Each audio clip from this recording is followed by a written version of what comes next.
Subhash Panicker here inside my house, Sahadeva മന്ദിരം, ലേട്ടിയമ്പലം, P O Mavelikkara. എൻ്റെ വീട്ടിലാണ് 17 സെൻറ്റിനകത്ത്, ഇതിൻ്റെ പുറകിലുള്ള 17 എൻ്റെ പേരിലുള്ള 17 സെൻറ്റിനകത്ത് ഞങ്ങൾ വേലി കെട്ടാൻ വേണ്ടി സുബ്രഹ്മണ്യൻ എന്ന് പറയുന്നവൻ തുണി പൊക്കി കാണിക്കുന്നത് കാരണം, എന്നിട്ട് പിടിച്ചോന്നാണ് അവൻ്റെ പ്രൈവറ്റ് പാർട്ടൊക്കെ കാണിച്ച് പിടിച്ചോ എന്ന് പറയുകയാണ്. അതുകൊണ്ട് അപ്പം പിന്നെ നമ്മളങ്ങോട്ട് ഇറങ്ങുന്നുണ്ടെങ്കിൽ തിരിഞ്ഞങ്ങ് നോക്കി നമ്മളങ്ങ് ചീത്ത വിളിക്കുക. ഇപ്പോഴും അങ്ങനെ തന്നെ തിരിഞ്ഞങ്ങ് ഇരിക്കുക. അവനിങ്ങനെ മാസ്കൊക്കെ വെച്ച് അഭിനയിച്ചിരിക്കുക, ആരോ വന്നിരിക്കുന്നെന്ന് പറഞ്ഞുകൊണ്ടൊക്കെ അഭിനയിച്ചിരുന്ന് നമ്മളെ അങ്ങ് ചീത്ത വിളിയാണ് ജോലി. ഇങ്ങനെ അങ്ങ് ഇതാക്കുക. അപ്പം അതുകൊണ്ട് നമ്മളിങ്ങനെ എന്തുവാന്ന് അറിയാൻ വേണ്ടിയിട്ടാണ്. അപ്പം ഇവന്ന് പറയുന്നു സുബ്രഹ്മണ്യൻ എന്ന് പറയുന്നവൻ എന്താ മുരളിയെ കൊന്നു എന്ന് വെച്ചാൽ പ്രീതായസ് പണിക്കരുടെ ഭർത്താവായ ചെല്ലമുരളിയെ കൊന്ന പോലെ കൊല്ലുമെന്ന് മുക്കുമിനെ. അപ്പം ചെല്ലമുരളിയെ കൊന്ന ആരാന്ന് പറയടാ? വല്യത്തെ ഏതവളുമാരൊക്കെ കൂടെ ആടാ കൊന്നത്. വല്യത്തെ ഏതവളുമാരെല്ലാം കൂടെ ആടി കൊന്നത്. രാജമ്മയും വേറെ ഏതവളുമാർക്കൊക്കെ ജലജ അങ്ങനെയുള്ള ഒത്തിരി പേർക്കുണ്ട് ഇതിനകത്ത് കൈകൾ. എന്നിട്ട് കോടികളൊക്കെ സമ്പാദിക്കുക അവളുമാരുടെ ജോലിയെ. ആരൊക്കെ കൂടെ ആടാ വല്യത്തേതും ഈ സദാനന്ദ മന്ദിരത്തിലേതും അതൊക്കെ അവളുമാർക്കും അവന്മാർക്കും ഒക്കെ ആടാ പങ്ക്. അതുപോലെ ഞങ്ങളെ പിടിച്ചുകൊണ്ട് പോകാനൊക്കെ നീയൊക്കെ കൂടെ അല്ലയോടാ നോക്കുന്നത്. പിടിച്ചുകൊണ്ട് പോവുക, പെണ്ണുങ്ങളെ തട്ടിക്കൊണ്ട് പോവുക, പെണ്ണുങ്ങളുടെ പേരിൽ കഥകളുണ്ടാക്കുക. എന്തുവാടാ വൃന്ദയെന്ന് പറയുന്ന അവിടെ വിദ്യാധരൻ്റെ മോള് അവൾ വന്ന് കിടന്ന് കണ്ട ആണുങ്ങളെല്ലാം പിടിച്ച് വെച്ചേച്ച് നമ്മുടെ പേരിൽ കഥകളുണ്ടാക്കുക. KL-29G 1222 പിന്നെ കുറേ അവന്മാരെ അവിടുന്ന് ഇവിടുന്നെല്ലാം വിളിച്ച് അകത്ത് കയറ്റി വെച്ചോണ്ട് നീ എന്തുവാടി ഞങ്ങളുടെ പേരിൽ കഥയുണ്ടാക്കുന്നത്? നീ എന്തോ കഥയുണ്ടാക്കുക?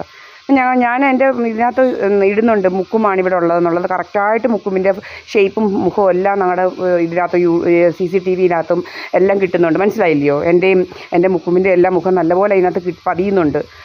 നല്ലപോലെ തെളിയിക്കാൻ പറ്റുന്ന രീതിയിൽ പതിയുന്നുണ്ട്. അല്ലാതെ എൻ്റെ ഇരിപ്പുണ്ട് എല്ലാം ആരാ എൻ്റെ കൂടെ ഉള്ളതെന്നുള്ളതിനൊക്കെ തെളിവായിട്ട്. നീ എന്തുവാ എന്തോ കഥയുണ്ടാക്കുക?